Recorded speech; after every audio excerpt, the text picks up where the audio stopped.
Programme मध्य मुकाबले में खुशामदीद। मैं हूं रबिया एहसन और मेरे साथ मौजूद है आमिर मतीन और रऊफ लासरा। और आज के प्रोग्राम में जिन टॉपिक्स में हम बात करेंगे, सबसे पहले मरियम नवाज और बिलावल आमने सामने, किसने किसका वक्त जाया किया अवाम जानती है। मरियम नवाज ने बिलावल की तनकीद का मुंह तोड़ जवाब दे दिया। पीटीआई तारीख की नाअहल हुकूमत करार, कौमी मफाहमत को वक्त की जरूरत करार दे दिया। इसहाक डार की सेनेट सीट खतरे में, सदर ने ऑर्डिनेंस पर दस्तखत कर दिए। 60 रोज में हलफ न लेने वाले रुकन पार्लियामेंट की नशिस्त खाली, ऑर्डिनेंस पर दस्तखत हो गए।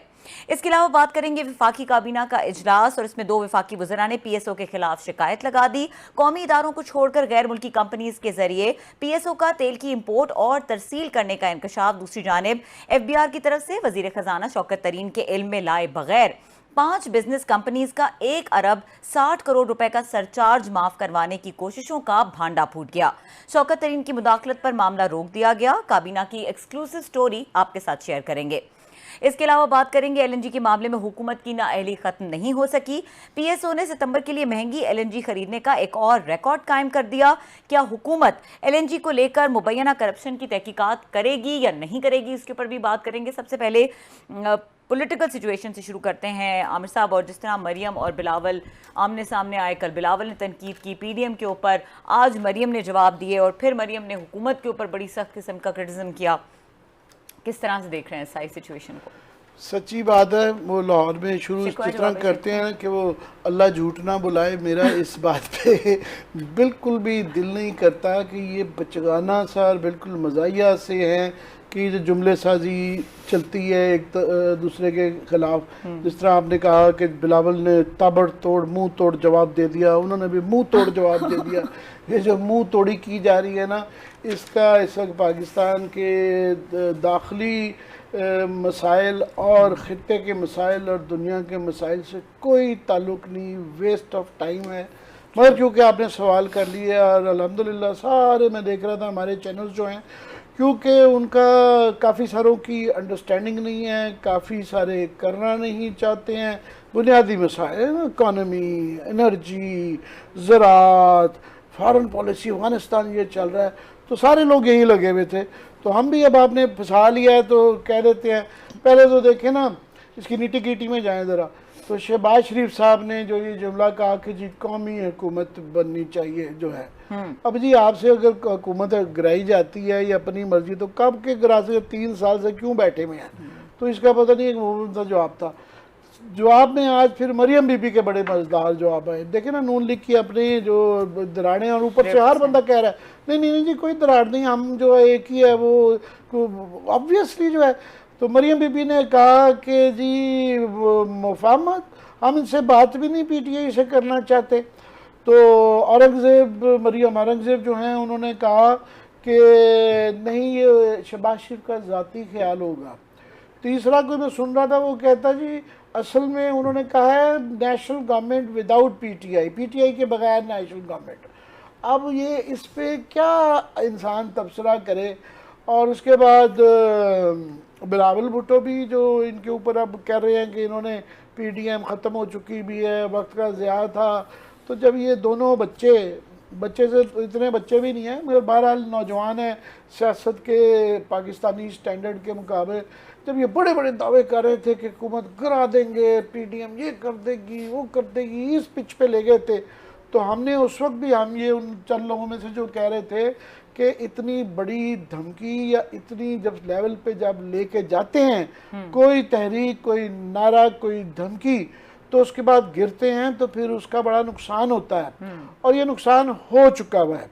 इसलिए ओवरऑल लार्जर पिक्चर क्या है? लार्जर पिक्चर ये है कि अटरली डिवाइडेड जो सारी अपोजिशन है, पीपल्स पार्टी ने बहुत बड़ी बेवकूफ़ी ये की कि पंजाब में कोई थोड़ा सा स्कोप था भी, तो 30 साल से जिस पार्टी की मुखालफत करते रहे, जिस ग्रुप को भुट्टो साहब की फांसी का इल्ज़ाम था, जिस ग्रुप को बेनज़ीर साहबा के ख़िलाफ़ क्या क्या करने के इल्ज़ाम थे, उनके साथ जब पीडीएम में मिल गए तो पीपल्स पार्टी ने भी अपना कर लिया सत्यानाश। नून लीग, क्योंकि ये फैसला, ये दरार पड़ गई भी है, ये शहबाज शरीफ और उनकी जो है ना बयानबाजी में, पहले खुफिया तौर पे अंदरूने खाना ये लड़ाई होती थी, अब ये ओपन पब्लिक में हो गई है कि एक दूसरे को पब्लिकली डिनाई करने लग पड़े हुए हैं। तो नतीजा क्या है कि पीटीआई फेवरेबल ये किसके हक में जाता है, पीटीआई के जाता है। और इस हद तक जाता है कि मुझे लगता है कि ये 23 का मेरा यकीन बढ़ता जा रहा है कि 23 के इलेक्शन में भी जो है वो पीटीआई ही मुझे नज़र आ रही है, क्योंकि ये देखें ना, इनका कोई जोर नहीं रह गया, इनकी उसमें जान नहीं रहेगी धमकी के अंदर। इन्होंने जो मैक्सिमम करना था अपना कर लिया। लेट्स से कि अगर पीटीआई अपने इस एजेंडे के साथ ईवीएम के ऊपर फटा पड़ गया, इलेक्ट्रॉनिक वोटिंग मशीन के ऊपर, उन्होंने कह दिया कि जी जो करना है आपने कर ले, हमने तो यही करना है। लेट्स से कि ये नहीं मानते तो ये कंट्रोवर्शियल हो जाएगा इलेक्शन। मगर क्या कहें, वो जो है ये या बाइकआउट करेंगे या पार्टिसिपेट करेंगे और कंट्रोवर्शियल होने का ताना देंगे, लड़ाई मार कुटाई देंगे। तो 5 साल ये करने से, ये 3 साल हो गए हैं और 5 साल ऐसे ही रहे, तो पीटीआई को क्या फ़र्क पड़ा है? कुछ भी नहीं पड़ा। वो हुकूमत के अंदर वो क्या, हमारे सामने बांग्लादेश की एग्जांपल है कि खालिदा ज़िया ने भी पहले उसमें इल्ज़ाम लगाया और अपोजिशन ने वहाँ पे जमात इस्लामी के साथ उन्होंने मिल के बड़ा जोर लगा लिया। वो 5, 10, 15 साल से जो है सीना वाजिद बैठे हुए हों, कह रहे हैं गलत रास्ते दिखा रहे हैं। मैं नहीं गलत नहीं मैं ये हकीकत बयान कर रहा हूँ कि ये होती हुई नजर भी लग गई है। हकीकत वो तो बहुत वहाँ पे नाम नेहाद जमहूरियत है, वो डिक्टेटरशिप है, टोटल सिविलियन डिक्टेटरशिप है बांग्लादेश के अंदर। मगर हकीकत यही नज़र आ रही है कि जब अपोजिशन आपकी इतनी नालायक हो और इतनी नापुख्ता हो, और वो उनके नून लीग का तो एक प्रॉब्लम ये भी आ जाता है ना कि उनके अपने ज़ाती मफाद, और मोरलेस पीपल्स पार्टी का भी कह सकता है, आपके सियासी मफाद से ज़्यादा मुकद्दम हो जाएं कि ये जायदादें दाव पे लग जाएं, करप्शन के मामलात आ जाएं, तो फिर सियासत तो नहीं रहती ना, ये तो ज़ाती सर्वाइवल का हो गया है।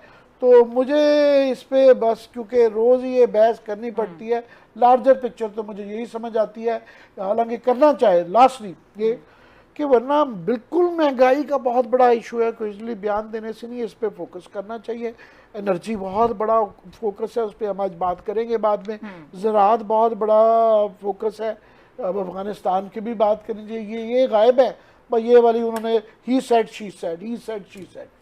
अच्छा इकलास साहब, जिस तरह से मरियम कहती हैं कि कौमी मफाहमत की ज़रूरत है, तो एक पीडीएम का प्लेटफॉर्म था जिस पे तमाम सियासी पार्टीज़ जो थी वो अगेंस्ट थी पीटीआई के और इकट्ठी थी, तो वो तो टूट गई। तो अब किस किस्म की कौमी मफाहमत? तो दूसरी बात, जब वो गवर्नेंस के इशूज़ के ऊपर बात करती हैं या परफॉर्मेंस पे बात करती हैं, तो वहाँ पर पीटीआई फिर स्ट्रेंथन नहीं होती। वहाँ पर पीटीआई वाकई वो सवाल आम बंदे के जहन में भी आता है कि वाकई 3 सालों से महंगाई में कोई कमी नहीं सुनी, वाकई कोई गवर्नेंस के ऊपर कोई ऐसी चीज़ें नहीं देखी जिससे लगे कि वाकई कोई काम हो रहा है या तब्दीली आई है, तो उधर उनका जो ये नैरेटिव है उसका भी कोई असर नहीं होगा लोगों के ऊपर। 2-3 चीज़ें हैं। एक तो भी ईवीएम की बात हो रही है ना, या इलेक्ट्रॉनिक वोटिंग मशीन के आमिर साहब ने कहा जी ये करा देंगे। मेरा ख्याल है जब तक इलेक्शन तुले में हैं, तुले वो ठीक कह रहे हैं, ये एग्री भी जो ठीक वो ही है उनका, वो ये बाबर रवान साहब और उन्होंने जो उनको टास्क दिया हुआ है ना बशीर अहमद अल मरूफ आजम सवाती साहब को, $1 मिलियन जेली मैन जो था, उनको जो दिया है उनके जिम्मे यही काम लगाया हुआ कि आपने हर कीमत पे जो भी हो ना आपने करके देना। लेकिन इसमें 2-4 चीज़ें हैं कि जब तक इलेक्शन कमीशन ऑफ पाकिस्तान को कन्विंस नहीं करेंगे, क्योंकि इलेक्शन उन्होंने करवाने को इमरान खान साहब ने या और किसी ने नहीं करवाने। जिन दिनों में यहाँ पे इलेक्शन होने लगते हैं, इलेक्शन कमीशन ऑफ पाकिस्तान जो है या अदलिया या दीगर जो इदारे होते हैं वो टेक ओवर कर लेते होते हैं और वहाँ पे एक निगरान हुकूमत आ जाती होती है। इमरान खान साहब इन इलेक्शन को नहीं करवाएंगे, कुछ और आएंगे वो इलेक्शन करवाएंगे, वो जो भी हो उनकी मर्जी होगी उसमें अपोजिशन के उनकी। सो इनको कैल करना जो है वो इलेक्शन कमीशन को करना, जिन्होंने 22 के करीब एतराज़ात इनको लिख कर भेज दिए हैं और इल्ज़ामात यही लग रहे हैं कि आप धांधली करवाना चाहते हैं कि अब आपने कहा कि इलेक्ट्रॉनिक वोट के जरिए हम धांधली करवाना चाहते हैं। इमरान खान साहब ये समझते हैं, जो कैबिनेट में भी पिछले दफ़ा उन्होंने कहा कि नहीं ये धांधली करवाना चाहते हैं क्योंकि ये सिस्टम को समझे खड़े हैं, इनको पता है कि सिस्टम के जरिए कैसे कैसे हमने धांधली करवानी, हम नहीं होने देंगे। सो एक बड़ी जंग जैसे आमिर कह रहे हैं यहाँ पर होने की इसकी तवक्कुआत हैं। अच्छा। दूसरे भी जो आमिर साहब ने हवाला दिया, इससे पहले मैं आऊँ उन पर, वो बड़ा डेंजरस हवाला दे रहे हैं आमिर साहब कि बांग्लादेश में हम देख रहे हैं कि वहाँ पे ये चीज़ें हुई हैं। बांग्लादेश में 10-15 जो है उसमें उन्होंने अपोजिशन लीडरों को फांसियाँ भी लगा दी हैं, उसमें फ़ौजियों को भी फांसियाँ लगाई गई हैं जो साबिक फ़ौजी थे जिन पर इल्ज़ामात थे कि उन्होंने ये कूक 75 की थी मेरा ख्याल है, शेख मुजीबुर रहमान को जब उन्होंने कत्ल करके पूरी फैमिली को एलिमिनेट किया था, बारिंग दीज 2 सिस्टर, ये बहर थी हसीना वाजिद और इनकी एक और बहन, वो बहर थी, उन्होंने तमाम फ़ौजियों को उनको भी फांसियाँ लगाई।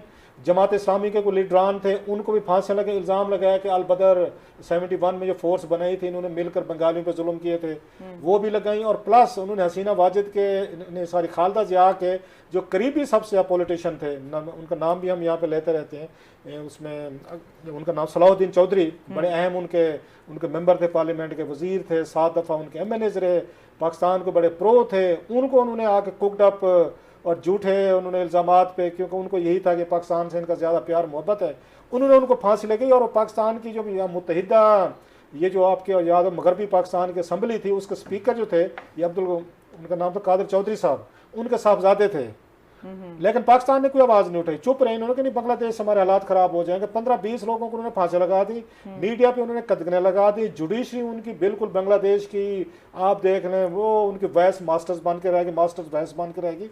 सो वो जो चीज़ें इनके जहनों में भी आती हैं, अगर आप पैटर्न देखें, खान साहब जब कहते हैं मुझे चाइनीज मॉडल चाहिए, मुझे सऊदी मॉडल चाहिए, उन्हें कोई बताए बांग्लादेशी मॉडल भी है, जो आमिर साहब आज बता रहे हैं, आयरस्सा बता रहे हैं। वैसे ये इलेक्शन के थ्रू आई है ना, तो वो उस तरफ ही इलेक्शन जा के रहे हैं थ्रू ना, तो पावर्स लेके आते हैं ना, जो मीडिया पे करने जा रहे हैं, जुडिशरी में हो रहा है, तो वो नजर तो मीडिया ऐसा पे जा रहा है। जुडिशरी में वो वहां पे उन्होंने डिवीजन्स डाल दिए, मीडिया पे क्रैकडाउन है, अपोजिशन पे क्रैकडाउन है, सब कुछ मॉडल वही बनते जा रहे हैं जो इमरान खान साहब बार बार हमें आके समझाते हैं कि चाइना की मेरे पास पावर्स हूँ तो मुल्क ठीक कर दूंगा, तो मेरे पास सऊदी अरेबिया वाली हूँ, शहजादे वाली, MBS वाली पे तो पाकिस्तान ठीक करता है, दूसरों को ठीक करूंगा। जो अपने मेरे इर्द गिर्द बैठे हुए हैं, टोला बैठा हुआ है, माफियाज बैठे हैं मेरे इर्द गिर्द, या सेठ बैठा है, डोनर बैठा है जिसने पैसा खिलाया है, पार्टी को खिलाया है, डोनेशन दिए हैं, लाइफ स्टाइल अफोर्ड किया है, उनको कुछ नहीं कहना। एक तरफ हमें कहा जाता है बम्पर क्रॉप है, मतलब या झूठ की हद देखें, हमें बताया कि बम्पर क्रॉप्स हुई है, बात आउटसाइड पे गवर्नेंस की तरफ चली जाएगी, महंगाई पे। हमें ये कहानी सुनाएगी कि इस साल गंदम की बड़ी बम्पर क्रॉप हुई, हम सारे खुश हो गए, चले जी 1 साल का था, इनके गलत फैसले से इंपोर्ट हुई थी, वापस आ गई। अब पता चले हर ECC के इजलास में हर आपके दूसरी तीसरी समरी जो है ना, गंदम इंपोर्ट हो रही है सर। अच्छा, आके हमें बताया कि इस दफा इसकी शुगर की इनकी बड़ी बम्पर क्रॉप हुई है। ये हमारे मुंह बंद करवाते थे इन्होंने, ताकि क्योंकि हम पिछले सालों में इनका बता रहे थे कि इनके फैसलों की वजह से इस मुल्क में गंदम की शॉर्टेज भी हुई, इनके फैसलों की वजह से शुगर की भी शॉर्टेज हुई, और जिसकी वजह से बिलियंस ऑफ डॉलर आवाम की जेब से अलहदा निकले, और प्लस इन्होंने 3-4 अरब डॉलर्स की बहर से इन्होंने गंदम मंगवाई है, इन्होंने चीनी मंगवाई। कल ECC का इजलास है, उसमें फिर चीनी मंगवाई गई है, आज फिर मैं प्रेस रिलीज पढ़ रहा था, आज फिर मंगवाई गई है। ये रोजाना की बुनियादों पे गंदम भी मंगवाई जा रही है, चीनी भी मंगवाई जा रही है, प्राइसेस फिर भी नीचे नहीं आ रही, और प्राइसेस फिर भी नीचे नहीं आ रही, और बम्पर क्रॉप भी हुई है। मतलब इन्हें आप इनकी जहानत देखें, हमें जो चूना लगा रहे हैं, ये बड़ा मीडिया को इस्तेमाल करना इनको बड़ा आता है, इनको ये पता है, नैरेटिव का पता है, नैरेटिव कैसे बदलो भैया। अगर बम्पर क्रॉप क्या होती है? बम्पर क्रॉप होती है आपकी मुल्क की जरूरियात से ज्यादा चीज का पैदा होना। अगर जरूरियात से ज्यादा चीजें पैदा हो गई हैं, तो ये $2-2.5 अरब के पिछले 1-2 महीनों में चीजें किस चीज की मंगवाई जा रही हैं? डॉलर आपका 166 तक आपका पहुंच गया, मजीद उसका कोई नहीं है, आपको चांसेस लग रहे हैं, हालांकि IMF वगैरह से उधर से पैसा होने, लेकिन बम्पर क्रॉप्स हुई है जनाब। हम सारे बम्पर का सुनकर चुप कर जाते हैं कि लगता है कि बहुत दाने आ गए हैं, बहुत हमारे घर पे यहाँ पे चीनी आ गई, शुगर आ गई है। एक तो ये चीज। दूसरा आपने की मरियम और Bilawal, they are again playing good cop bad corp.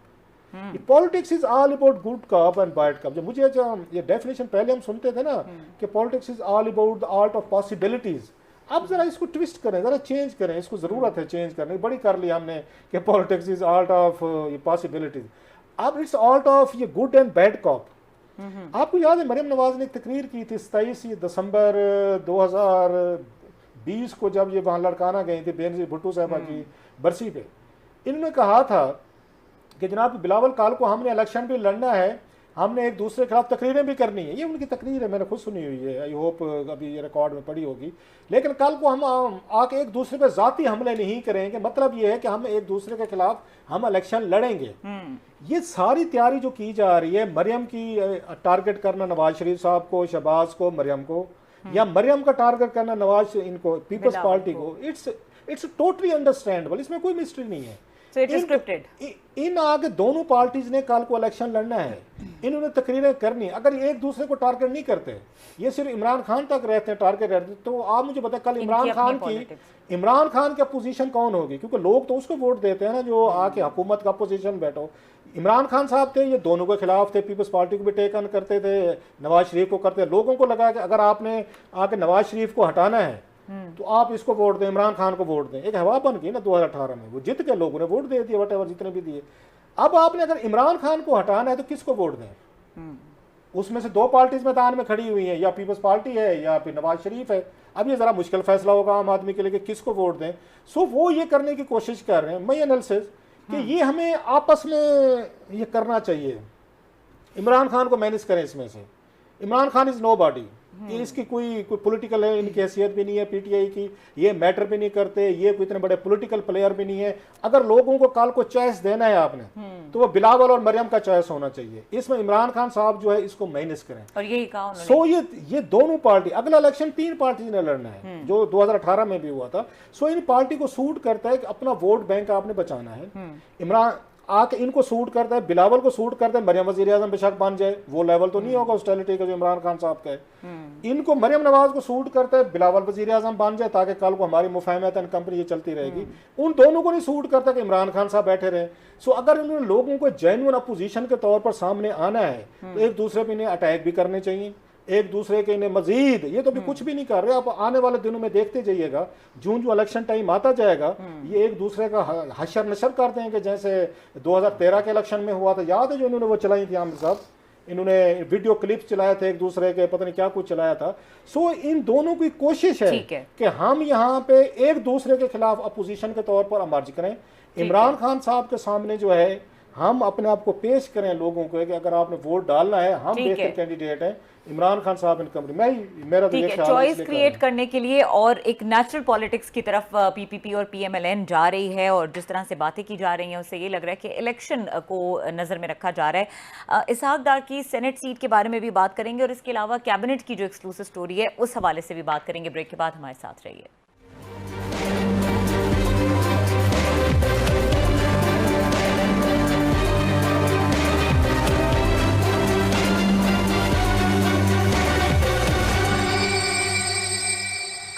Welcome back, और बात करेंगे कैबिनेट की एक्सक्लूसिव स्टोरीज के हवाले से। क्लास साहब कुछ शिकायत की दो वफाकी वज़रा ने, जो वफाकी वज़रा पे तो मैं आता हूँ, बड़ी जो स्टोरी है अहम, वो है शौकत तरीन साहब के हवाले से। अच्छा, तो शौकत तरीन साहब अपनी शराइत पर आए हैं यहाँ पे, बड़े मिन्नत तरलों पे पूरे इस्लामाबाद पिंडी ने उनके हाथ पांव बांधे कि जनाब आपके बगैर हमारा काम नहीं चल रहा, तशरीफ़ लाएँ। तो वो अपनी शराइत पे आए। पता ये चला अपनी शराइत पर आ तो गए हैं, लेकिन जो बड़े बड़े फैसले हो रहे हैं कोई उन्होंने एतमाद में ले रहा है ना, उनको कोई बता रहा है। और तमाम जो बिग फैसले हैं जब ये कैबिनेट के इजलास में जाते हैं वहाँ पे इनको पता चलता है जनाब कि मेरी वजारतों के हवाले से, हमारे हवाले से फैसले क्या हो रहे हैं। दो बड़े, मैं आपको बताऊँ, पिछली कैबिनेट के इजलास में दो बड़ी चीज़ें हुई हैं बड़ी मज़े की, और शौकत तरीन साहब के फरिश्तों को पता भी नहीं है, रिलेटेड टू हिम। एक उन पे ये था, इन्होंने वो लगाना था चीफ, इन्होंने महरे वो क्या कहते हैं इसका ना, शुमारियात एक लगाना था। अब ये वजारत जो है ये आपकी प्लानिंग डिवीजन इनिशिएटिव वगैरह, इन्होंने समरी भेजी, और समरी भेजी इसमें आपको पता है दो पावरफुल लोग बैठे हुए हैं, असद उमर साहब बैठे हुए हैं, साथ में वहाँ पे जहांजेब खान साहब बैठे हुए हैं सर, इन दोनों में। अब वहाँ पे इन्होंने पूरा केस अपना बिल्ड किया कि हमने 5 साल के लिए लगाना है यहाँ पे महरे या एक चीफ शुमारियात लगाना है, वो नहीं लगा। पूरा उन्होंने बताया सिस्टम कि इतने, हमने कोई 60 के करीब लोगों को हमने टेस्ट किया, तो उसमें से 16 लोग हैं इंटरव्यू के लिए बुलाए, 3 लोग हैं उन्होंने कहा जनाब कैबिनेट को ब्रीफ किया गया, ये वो लोग हैं जिनकी प्रपोजल दी गई है। अब ये समरी गई है, जहन में रखें असद उमर साहब के हवाले से। असद उमर साहब हैं जिनको ये उन्होंने फाइनेंस मिनिस्टर की सीट से हटाया था इमरान खान साहब, और व्हाट्सएप पर उन्होंने उनको फायर किया था, जो भी किया था। अब जब वहाँ पे ये पहुँचे हैं तो उस पर वो कहते हैं, जब अप्रूवल होने लगी कि फ़लाँ जो नसीमुद्दीन साहब या नईमुद्दीन साहब जो हैं उनका, उन्होंने कहा जनाब कि इनको लगा दिया जाए, जो प्रपोज करके भेजा, इस पे इन्होंने शौकत तरीन साहब ने हाथ खड़ा किया। अच्छा, इन्होंने कहा एक्सीलेंसी मुझे बताया जाए ये जो लगाया जा रहा है, मेरे शुमारियात लगाया जा रहा है, 5 साल के लिए साहब लगाए जा रहे हैं, इसका मेन कंसर्न तो हमारी मिनिस्ट्री से है। ये सारे ये स्टेटिस्टिक्स हैं, दीगर चीज़ें, ये तो हम डील करते हैं, हमें पता होना चाहिए। इस वजारत को चाहिए था असद उमर साहब की इनको कि ये हमसे मशवरा तो करते, हमें इन्होंने जो इंटरव्यू के लिए बंदे बिठाए हुए तो उसमें इन्होंने फाइनेंस का बंदा नहीं डाला, बंदा डाले बगैर इन्होंने हमें ओवर रूल करके इन्होंने अपना बंदे जो भी थे अपनी मर्जी के हुकूमतों लगाने होते हैं ना, या टॉप पे लोग बैठे होते हैं सारे। सो उस पर उन्होंने रोला डाला, उन्होंने कहा मैं फाइनेंस मिनिस्टर हूँ, मेरी ये उसमें आता है, मेरी डोमेन बनती है कि हमारा बंदा जो है वो इसमें इंटरव्यू पैनल में बैठता, वो इंटरव्यू कंडक्ट करता, लेकिन उन्होंने हमें इस पे कोई एतमाद में नहीं लिया, किसी ने कंसिडर नहीं किया जनाब। उन्होंने इमरान खान साहब के सामने शौकत तरीन साहब ने अपना रोना रोया कि मतलब मैं फाइनेंस मिनिस्टर हूँ और मुझे यहाँ से पता चल रहा है कि जनाब कितना बड़ा पैनल भी बन गया, स्क्रूटनी भी हो गई, इंटरव्यूज भी हो गए, बंदे भी रिकमेंड हो गए और हमारे फरिश्तों को पता भी नहीं है। इसमें इमरान खान साहब ने उनके आंसू पूछे, साहब ज़ाहिर है उन्होंने आइंदा देख लीजिएगा वहाँ के हाजिर जनाब, आइंदा की जब 5 साल बाद बारी होगी और तरीन साहब भी यहाँ पे होए तो देख लेंगे। तो एक तो उनको ये सबसे बड़ा झटका लगा कि उनको कोई सीरियस नहीं ले रहा शौकत तरीन साहब को, नंबर 1 इतनी अहम अपॉइंटमेंट्स में। नंबर 2 इससे बड़ा जो स्कैंडल है, उस स्कैंडल का पता भी शौकत तरीन साहब को उसी ही कैबिनेट मीटिंग में लगा। पता ही ये कर क्या रहे हैं मुझे नहीं समझ आ रही। एहसान कर क्या है ना, जब अब जिस बंदे को मिन्नत तरले से लाया जाएगा ना, वो फिर काम वो नहीं करता होता, वो अपने उसमें रूट उसमें रहता है, एरोगेंस में रहता है कि मेरे बगैर इनका काम नहीं चलता। एक समरी लेके आए सर, ये रेवेन्यू डिपार्टमेंट जो है, रेवेन्यू वाले आउट गोइंग ये चेयरमैन साहब जो थे वो कि बड़ा डज मारने के मूड में होंगे, उन्होंने एक यहाँ समरी लेकर आए। पता ये चला कि अजीम साहब, जी सर, बेकार अजीम साहब नहीं जो पहले अभी हटाया है जिनको फाइनेंस में, ये दोनों ही हटे हैं ना वैसे तो बेसिकली। तो साथ में डॉक्टर वकार मसूद भी शामिल होंगे क्योंकि ये समरी जो है ये रेवेन्यू डिवीजन से, ये रेवेन्यू के वो उसमें फेयर देख रहे थे, उसमें और साथ में चेयरमैन को भी हटाया गया है। वो खैर पता ये चला था पहले जो चीज़ें खबरें आई थी कि हैकिंग हुई है, FBI के डाटा को हैक किया गया, जिस खबर को छुपा लिया गया है, और चेयरमैन और रेवेन्यू साहब के ये जो थे डॉक्टर वकार मसूद, इन्होंने वो नहीं लिया था, इसको छुपाए रखा है और प्लस इनको मना किया गया था अपने सिस्टम को वो कर दें ऑफ करें, तो इन्होंने ऑफ भी नहीं किया था, छुपाने की कोशिश की थी, जिससे पता चला कि इनको हटाया गया दोनों को। खैर दोनों जो है डॉक्टर वकार मसूद साहब और दूसरे जो से उनका सुहेल था, क्या नाम था जो गए हैं शायद ये था, इन मसूफ ने क्या काम किया, एक समरी लेकर गए सर आमिर साहब, 1.6 बिलियन रुपीस की इन्होंने कुछ प्राइवेट पार्टीज को फायदे देने थे। अच्छा, अब पता है वहाँ पे मतलब FBI जो बहुत बड़ा एक डन है, एक वहाँ पे तो मतलब लाखों करोड़ों की तो बातें नहीं होती वहाँ पे।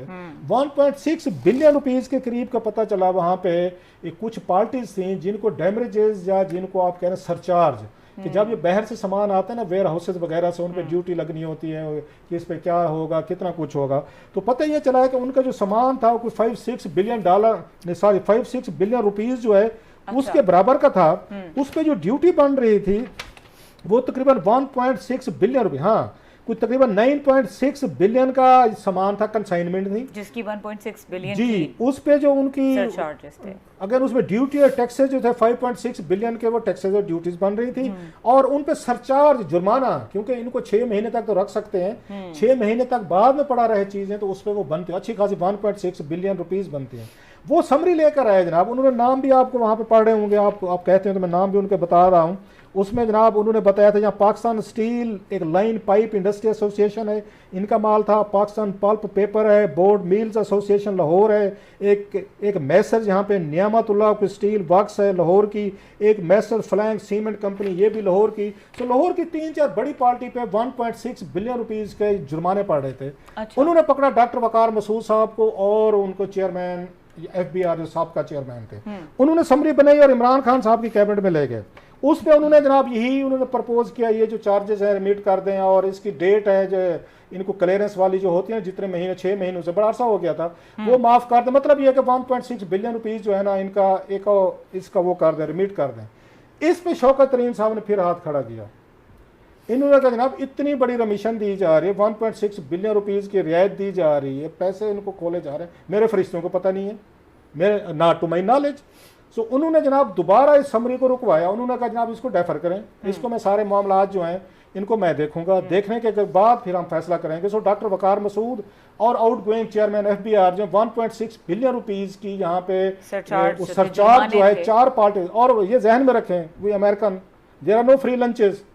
मैं इतने कह सकता हूँ ये 1.6 बिलियन रुपीस की किसी को फायदा दे रहे हैं, जो उन पर पड़ता है, जो देनी है, सामान उनका पड़ा हुआ है, ड्यूटीज भी देनी है, उनको 1.6 बिलियन से चाय की आप प्याली पी के आप किसी को माफ कर देंगे, तो बड़े लंबे लंबे काम चलते हैं यहाँ पे। ये हो गया, उस पर इन्होंने रुकवाया, इनको नहीं पता था कि इतना बड़ा काम हो रहा है। लास्टली साथ में मेरा ख्याल है स्टोरी अगर टाइम है तो कर लें, नहीं तो कल के लिए एक्सक्लूसिव, और जो 2 वजीरों की आपने बात की थी कि वो इस मुल्क के साथ क्या क्या कुछ खिलवाड़ हो रहे हैं, यहाँ पे तीसरी स्टोरी जनाब कैबिनेट के आमिर साहब एक्सक्लूसिव वो सुने। अच्छा अभी कहेंगे सर या ब्रेक के बाद? नहीं अभी कर ले, है टाइम जी, बस ब्रेक लेने का कह रहे हैं तो चलो ब्रेक ले, फिर ब्रेक के बाद है तो फिर आपको ये बताते हैं कि यहाँ पे इन्होंने आजम सवाती साहब ने और ये भी हमारे यहाँ दोस्त हो गए ये अली जैदी साहब, इन्होंने वहां पर ये क्या शिकायतें की हैं और किसके खिलाफ लगे, बड़ी अहम स्टोरी है जी। ये ब्रेक के बाद आपको बताते हैं, हमारे साथ रहिए।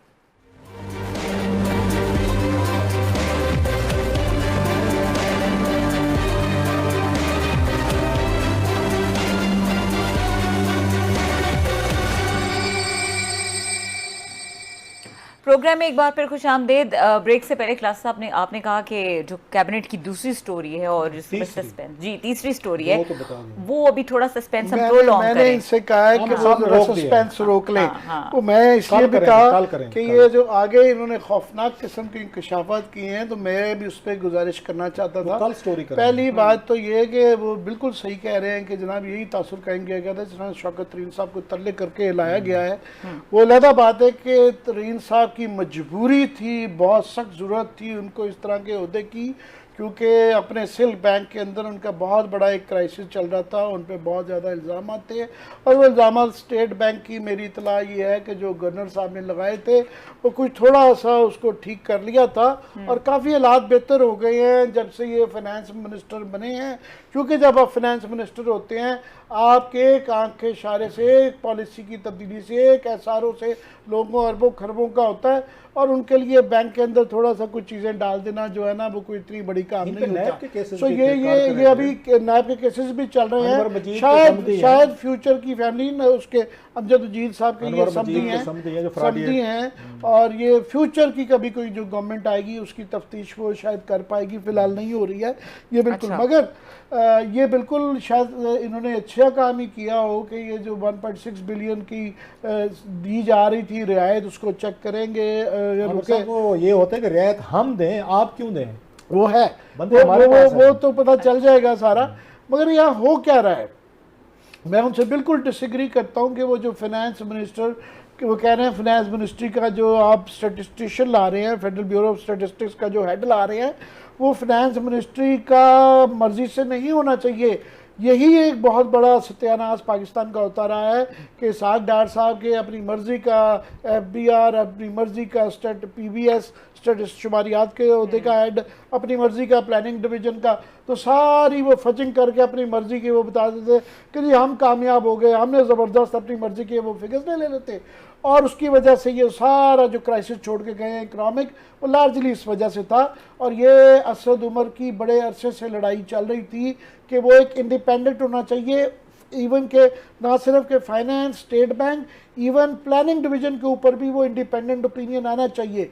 और ये जो हमारे यहाँ एक रवायत थी कि एक ब्यूरोक्रेट आ जाते हैं जितने मर्जी काबिल हों, वो उनकी नहीं है। इसके लिए स्टैटिस्टिक का शुमारियात का माहिर आपको चाहिए और उसकी एक लवाजमात है। और ये बड़े मुश्किल से ये प्रोसेस है, मुझे थोड़ी सी उसकी आगाही है कि ये किस तरीके से सिलेक्ट किया गया, उसकी क्रीडेंशियल्स वही थे जो कि होने चाहिए थे।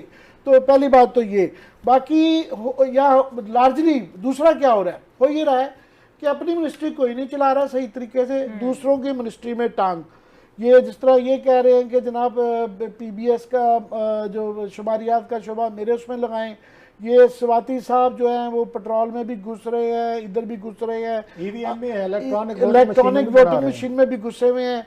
वो जैदी साहब की मतलब शिकायत आती है कि जनाब वो बैठे तो बैरिया उधर कोस्टल उसके ऊपर हैं, मगर उन्होंने टांग अड़ाई भी है एनर्जी मिनिस्ट्री के अंदर।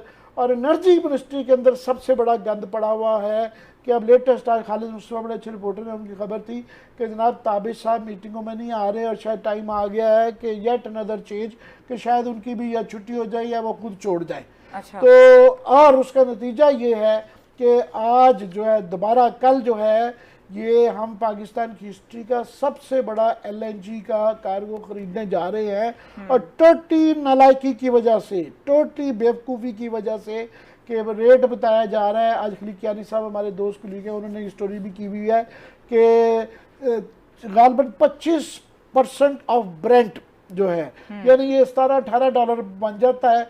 माजी में इससे सबसे जो महंगा हमने ख़रीदा हुआ है वो $15 का शायद ख़रीदा हुआ है, जो कि कतर की उसके नतीजे में जो बड़ा शोर मचाया गया था। और अब ये कल बिड खुलेगी, फाइनल होगा, तो सबसे पाकिस्तान की हिस्ट्री का महंगा तरीन ये ख़रीदा जा रहा है। और इसलिए ज़्यादा तकलीफ है कि आम आदमी इसमें इंटरेस्ट करके टेक्निकल मैटर तो नहीं लेते, ये इसके जो बिलियंस अरबों रुपए ज़्यादा देने पड़ रहे हैं, ये आपने हमने अपने बिलों में देने हैं। और तकलीफ इसलिए होती है कि ये फ्यूचर में देख लें, आइंदा ये इससे भी महंगी होने जा रही है। ये फ्यूचर के आ रही हैं प्रोबेबल रेट्स, ये 25 से 28% के ऊपर भी जाने के अगले महीने के जो आ रहे हैं। हमारे पास मार्च अप्रैल में, प्रोड्यूसर साहब दिखाइएगा कि मार्च अप्रैल में ये देखें, ये फिगर है, ये ग्राफ देख लें, मार्च अप्रैल में ये $6 पे मौजूद था, जो अब हम $18 पे लेने जा रहे हैं, ये $6 पे हमारे पास अवेलेबल था। अगर उस वक्त कर लेते तो ये फ्यूचर की बाइंग कर लेते।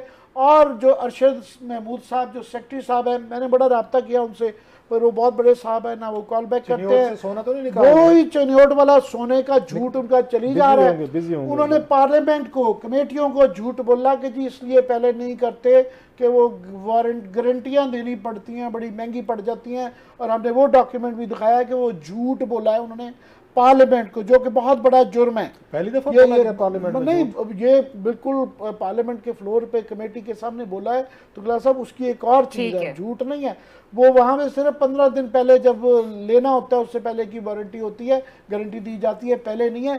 तो इनकी नालायकियां, मैन मेड वो गलतियों की वजह से आपको, मुझे, हमें बोल रहा है, और प्राइम मिनिस्टर को ये नजर नहीं आ रहा। काफी मिनिस्ट्रियां और एनर्जी तो बिल्कुल नहीं चल पा रही। ठीक है, एनर्जी बिल्कुल नहीं चल पा रही और इन नाअहलियों को देखने की अशद ज़रूरत है, क्योंकि अवाम का पैसा है और इसका दर्द अगर पीटीआई गवर्नमेंट नहीं करेगी तो उसका मैंडेट फिर जो है वो जस्टिफाई नहीं होता। प्रोग्राम देखने के लिए बहुत शुक्रिया, इजाज़त दीजिए, अल्लाह हाफ़िज़।